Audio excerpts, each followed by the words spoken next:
Thanks for listening to this podcast from Walks Around Britain. For more information, our terms of use, and to click through to see the show notes on our blog with photographs, videos and links to related sites, please visit walksaroundbritain.co.uk. In the 28th edition of the Walks Around Britain podcast, we talk to writer Gary Holpin about his South West Coast Path experiences. Presenter and writer Mary-Ann Ochota talks about her new book. And it could become a bit monotonous where every day is about the same and you walk a long way and lots of effort. But on the South West Coast Path, every few minutes the scenery changes. Explorer Paul Rose on his new TV series.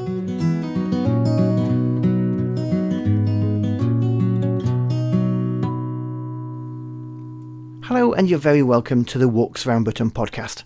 I'm Andrew White and I'm your walking guide for the next 30 minutes of outdoor and walking chat here on the podcast. And welcome to a new season of the Walks Around Britain podcast.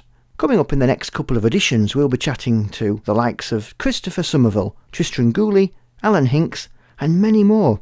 And we'll be finding out about walking in some interesting places, including the Isles of Scilly, Jersey and a fascinating trek between Sweden and Norway. So to keep up to date with the latest edition, you can subscribe to us on iTunes or on YouTube, or follow us on Audio Boom. And don't forget our television series too. We're just in the middle of producing Series 3 at the moment, which airs in the UK in December. And it's also available to buy or stream on Amazon Prime. As always, you can find out all the information on our website, walksaroundbritain.co.uk. Well, we've got a bit of a South West Coast Path theme this month. Later, Paul Rose tells us about his new television series about this epic long-distance trail. But first, the writer Gary Holpin wrote a book, illustrated with some stunning photographs, about his local part of the South West Coast Path back in 2014. And I chatted to him a while ago about how he started on his journey along the path.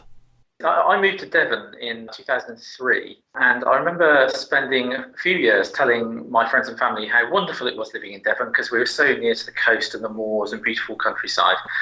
In 2007, I suddenly realised I'd said it for 4 years, but I never actually went. and so basically, I just decided one day I should do something about it, really. So I bought a guidebook to the South West Coast Path because I'd vaguely heard of it. I bought a rucksack and some boots, and one September morning I basically rolled up in Minehead and did the first few days of the coast path, and the rest is history, as they say. It's the longest national trail in England and Wales. How did you find it? My first experience was mixed. The first day was fantastic. Walking around the Exmoor, the coast where Exmoor meets the sea, was wonderful. Beautiful sunshine, gorse and heather, lovely. After about 3 or 4 days of walking, being a bit unfit and not used to long distance walking, I was ill prepared for what it does to your body. Right. So I think by about day 4, I had blisters that I hadn't treated because I didn't realise what to do with them, and everything was aching, and I was basically in agony. So I was quite unprepared for being a long distance walker. However, after that, I went home and I thought that was wonderful, and basically over the next 2 years I was completely obsessed, and every free weekend I went back to the Coast Path, did the next bit, and 2 years later I found myself in Poole in Dorset. Now obviously lots of people who do long distance trails do them in one long go, but in some ways people like yourself who've done it over weeks or years, in fact, in a way it shows more commitment. Yes, well, I don't know. I think physically doing it in one go is a bigger commitment, but certainly the logistics of doing it in bits are really quite difficult. Finding how you're going to get to the start and finding bed and breakfast to stay in and getting home at the end is quite difficult, especially as some of the parts of the South West Coast Path are quite remote. But so it's all part of the fun, actually. It's all part of the fun, planning how to do it. I would basically drive to the start and walk 2 or 3 days and then try and get public transport back to my car. It's possible in most locations. I only had to resort to taxis, I think, twice. That's not bad going. It's not bad. What was the attraction to the South West Coast Path for you? For me personally, it's because it's close. It's a good enough reason. I mean, I keep on thinking when I finish the Coast Path for the second time, I might venture and do the Wales Coast Path or something, because I know that parts of that, especially Pembrokeshire, are beautiful as well. But living in Devon, it's on my doorstep. It's just easier. But also, it's the longest. It's so varied, actually. One of the most amazing things about it is the variety. From there's one big city that's Plymouth. There's lots of little coastal towns, but there's also really long remote stretches where you just have the seagulls for company. There's a lot of variety between the north and the south sections of the route. Yeah, I mean, it's hard to split it down really, but I mean, the first bit from Minehead is kind of rolling hills of Exmoor, and then the sort of North Devon and North Somerset part is really rugged, and the geology is amazing. And then you sort of eventually get to the South Devon area, which is lovely wooded river valleys and completely different again. And then, near the end, when you in Dorset, it's completely different again. You have, the white cliffs and the blue seas. So, there's huge amounts of variety in the scenery, but also in the, obviously every little fishing town and village is different as well. So how did the book come about? The book, well, the first time I went around the Coast Path, I would definitely not call myself a photographer. I kept on trying to take photos of the path, to capture the beautiful views, and they were all utterly awful. And I was constantly frustrated that I couldn't capture any images that did the coast justice. So on my second time around, so about the time I finished the Coast Path for the first time, I thought, right, I really want to try and capture a photo that does the coast justice. So I bought myself a half decent camera. I read a couple of books on how to take photographs, and I just kept practicing, and my photography improved to the point that friends and family were saying, "Oh, these are quite good, actually." And a friend of mine who's an author actually bullied me, and I mean bullied me, into contacting a publisher about doing a book. So I was asked to do a book about actually any part of the southwest coast, a bit of my choice. And so I chose the bit that was near me. A sensible idea, yeah. Yeah, just because of the logistics. So I chose the 100-mile stretch between Exmouth and Plymouth. The book is kind of a mixture of photos celebrating the beauty of the coast, and also kind of hopefully an easily accessible whistle-stop history of the coast as well. So if people want to find out more about you and your book, how do they get in touch with you? Well, I have a website which says a bit about my journey and my book and things at garyholpin.co.uk. I'm at Gary Holpin on Twitter, or if you put my name into Amazon, you'll find me as well. Thanks, Gary. My pleasure. And you can get more information about Gary's work on the show notes to this edition of the podcast on our blog. And you can get to that by clicking through from our website, walksaroundbritain.co.uk. Now, how often have you been walking through the countryside of Britain and seen something odd, something peculiar, something you can't really put your finger on? Now, you know it's quite important because it's got an aura about it, but there's no signs to tell you anything about it whatsoever. Well, a new book from writer and anthropologist Mary-Ann Ochota, called Hidden Histories, A Spotter's Guide to the British Landscape, will give you all the answers. I went to interview Mary-Ann about it, but not in the great British countryside, but in a pub in London. So why are we here in a pub in London talking about outdoor stuff? We are in the fantastic Lamb and Flag, a historic pub in central London, partly because it's round the corner from Stamford's Travel Bookshop, which is an awesome bookshop for all your map needs and for inspiring adventures of all kinds. And earlier this evening I was incredibly fortunate to launch my new book, Hidden Histories, A Spotter's Guide to the British Landscape, at Stamford's. So tell us more about the book, because I've seen the book, we've got it on the website at the moment, it's a beautiful book, but tell me more about how it came about. So the idea behind Hidden Histories is to give people the first clues about how to puzzle out what they might be seeing in the landscape and what it might be telling them. So if you're the kind of person who's walked through a field and seen lumps and bumps and kind of wondered what the lumps and bumps might be, what story do those lumps and bumps possibly tell you about the history of this area, this is the book for you. It covers things like ridge and furrow, it covers things like Iron Age hill forts, white horses on hills, ancient burial mounds, Roman roads, corpse roads, pack horse tracks, ancient woodlands, old churches, pub names, all sorts of things. Pretty much whatever came to my mind on my journeys around the British countryside. and went, oh, that's interesting, I wonder about that. And so I went around answering the questions that had popped into my own mind. The great thing is that we're going to find a lot of these things as we go out on our normal walks, and we're not really going to know what they are. So it's really great to have something, a definitive guide to what you can find out from it. Yeah, exactly.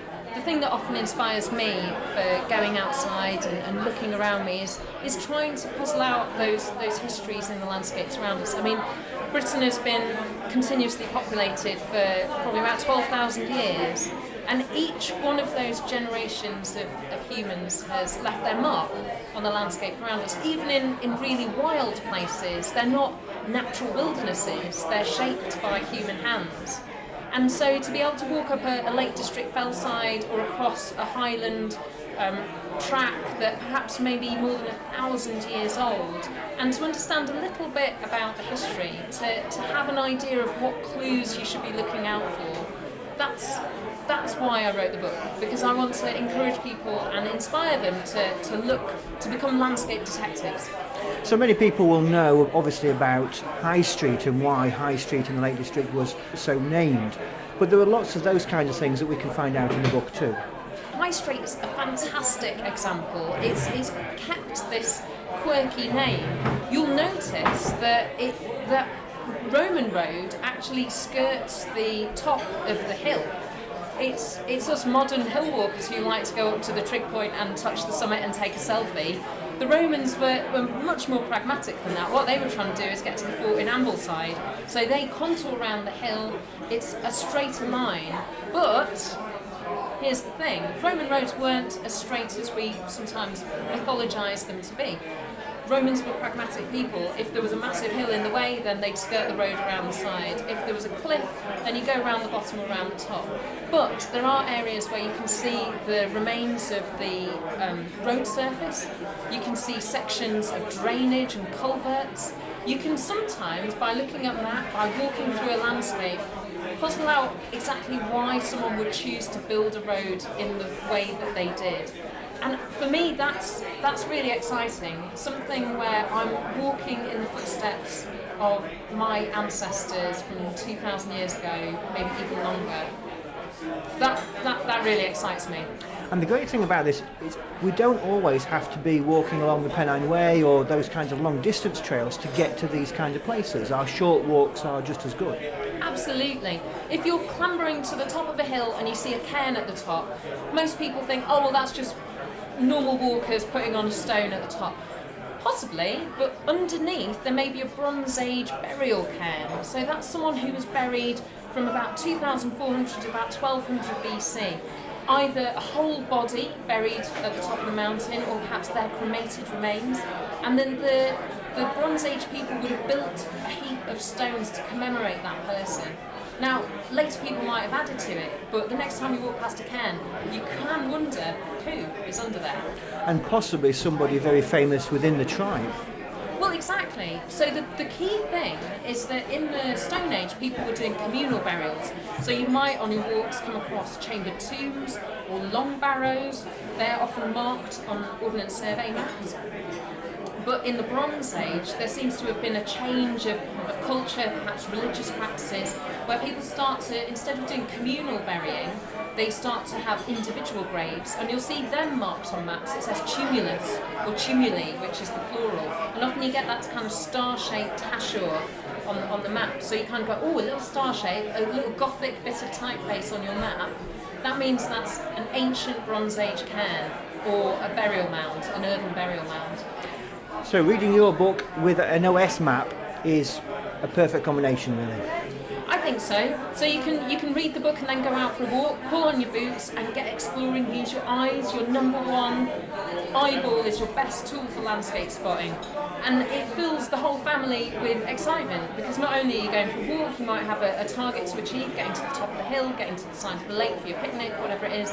You might be walking through upwards of 6,000 years worth of history on the way. Or you can sit at home and do a bit of armchair spotting as you're route planning, or as you're just having a wander and a wonder.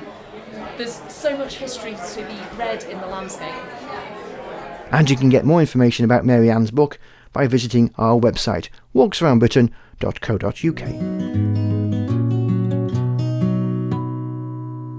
In 2015, explorer Paul Rose made a series for the BBC to celebrate the 50th anniversary of the Pennine Way, and it was so well received that in 2016, Paul's taken on the longest of England and Wales national trails, the South West Coast Path. And Paul joins me now to talk about it from Geneva. Paul, last time we chatted, you were on the podcast talking about the Pennine Way series, and this is another epic, isn't it? It is, and you can't go wrong with walking programs in Britain, because as a nation we do love walking. It seems that we do a couple of things very well. One of them is walking. We're sort of a nation of walkers, and we also stare at the sea, don't we? You go to any coast anywhere and people arrive, and even if they're sitting in the car or sitting in a car park or indeed walking, there's a sense of being at the coast looking out the sea. So of course the South West Coast Path combines both. It's a hell of a lot of walking, it's terrific, and it's by the seaside, so it's perfect. Now, a lot of people do make the incorrect assumption that the Pennine Way is the longest in Britain, but it isn't, is it? No, that's true. And the Pennine Way, everybody knows about the Pennine Way, and I spend a lot of my time travelling overseas, and I'm always amazed at the number of people that know the Pennine Way.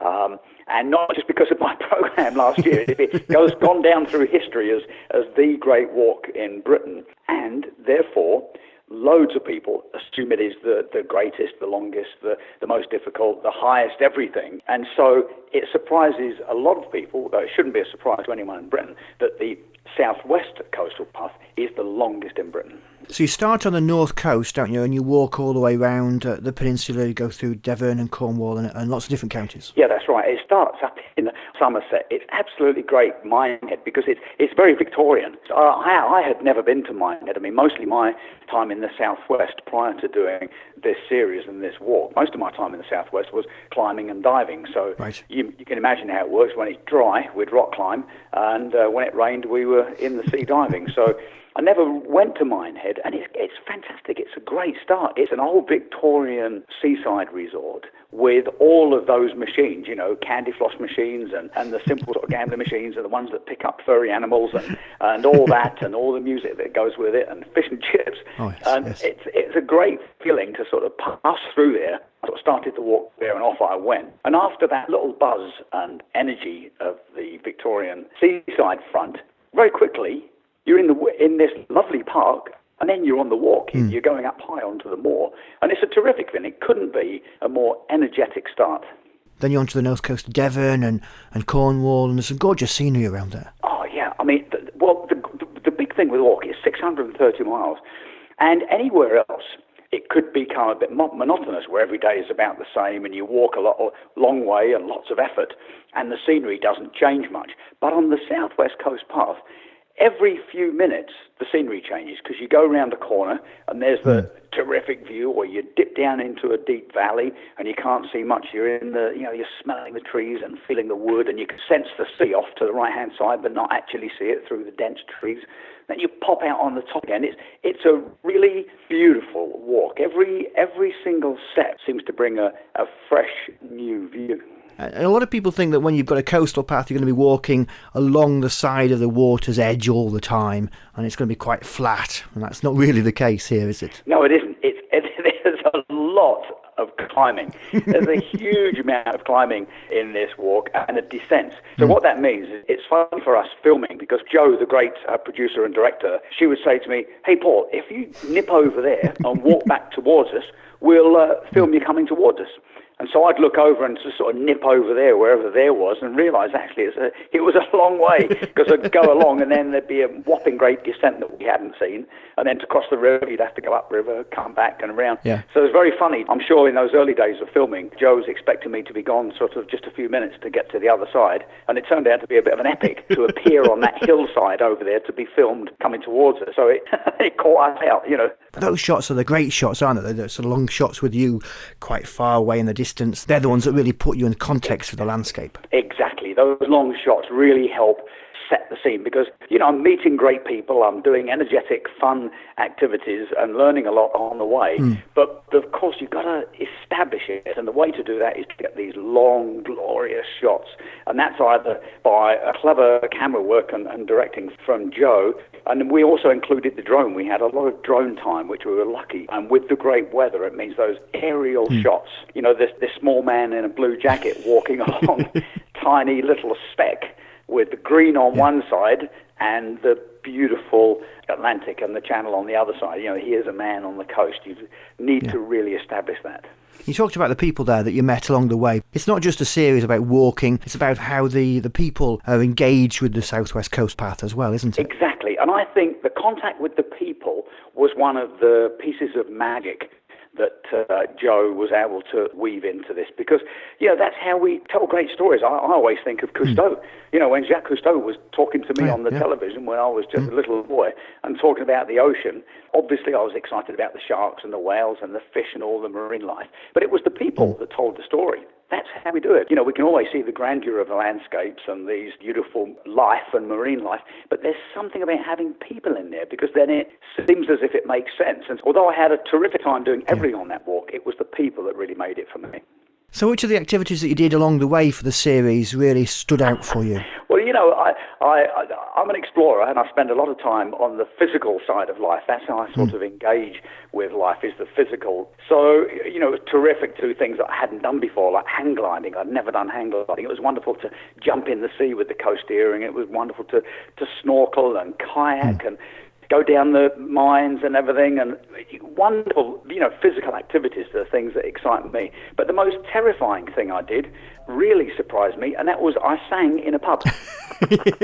Yes. Yes. Nice. It was really something. I mean, every Friday, I think it's every Friday, in the Cadgwith Cove, these wonderful singers pitch up and sing, and it's the night everybody sings. So Joe had suggested that let's get him in there, let's get Paul in there and he'll sing with these fellas. And on the surface of it, I thought, well, what can possibly go wrong? I'll join these fellas and, have a good beer on the coast and sing along. But of course, it's not just a sing-along. These singers are unbelievably good. I mean, they're world-class, moving, emotional, terrific, committed singers with great voices. When they all sing together, it's a wonderful thing. So as soon as they started, all of my confidence just evaporated. And I thought, well, what am I supposed to do here? And so I was talking to some people at the bar there and having a beer and hoping that if I kept my head down, perhaps it wouldn't happen. I actually said to the chap next to me, he said, well, are you going to sing? I said, well, I've just lost all my courage. I said, I'm not sure I'm going to do it. And at that instant, Joe popped her head round and said, you're on. No escape. It was a bit like walking to the gallows, but luckily the singers were so good to me, and they'd prepared a song sheet, because they know all the words, but they had given me a song sheet. And I had a huge amount of fun in the end. But what a gripper. Perhaps not what you expected when you signed up for the series. No, exactly. It was the last thing. I mean, Joe was asking if I was okay up with heights, and am I all right jumping in the water, and, am I okay not a problem. Around on boats? And I was saying, yes, absolutely, happy to try these things. Like, I'm always spend my life in the water and climbing and everything, so I'm happy with all that. But what she didn't ask, and probably a good job she didn't, is, am I happy standing up in front of lots of people and singing? So it's been out in the Southwest already, and it's going to be on BBC Two, so the whole country can see it. And it's also going to be the first time it's been shown in HD as well. Yes, that's right. I think it's lovely that it comes out in the regions first, the same way as the Pennine Way. I think it's a lovely way of doing that. And so it ran in the Southwest, and now on Friday at 8:30pm on BBC Two it starts. And I have to say, it is a glorious-looking thing. It is. It's a great series to watch. There's some brilliant landscapes in there, some great countryside to see on this epic walk, and you meet some fantastic people along the way. Yes. Well, there you go. It's been a terrific series. So you've already got another one that you filmed for the BBC, haven't you? Got another one lined up. Yes, I've actually finished it for BBC, and this one, although here's the Southwest Coastal Path, which is the longest, I think I've done a television programme about one of the shortest but very beautiful walks called the Wolds Way, and that's up in the northeast. Yes. I finished it. It comes out in February, and yes. again, it looks beautiful. Doesn't have quite the majesty and grandeur of Southwest, but it is a very beautiful. It goes from Humber up to Filey, the Filey coast. So it's a short walk, and we did the whole thing, and it's absolutely lovely. And that comes out in February. So I'm on a good run with these walking programs. That's fantastic. It's always great to see more walking on television. Yes, yes. Paul, thanks for being on our podcast. Thanks, buddy. Keep up the great work, Andrew. See you soon. And Paul's series starts on BBC Two in the UK on Friday, the 18th of November at 8:30, and will be available for 30 days afterwards on the BBC iPlayer. Well, that's all we have time for on this edition of the Walks Around Britain podcast. Don't forget you can follow us on Twitter. We're at Walks Britain. We're also on Facebook, Instagram, and a range of other social networks as well. So we'd love for you to get in touch. But until next time, thanks for listening and happy walking.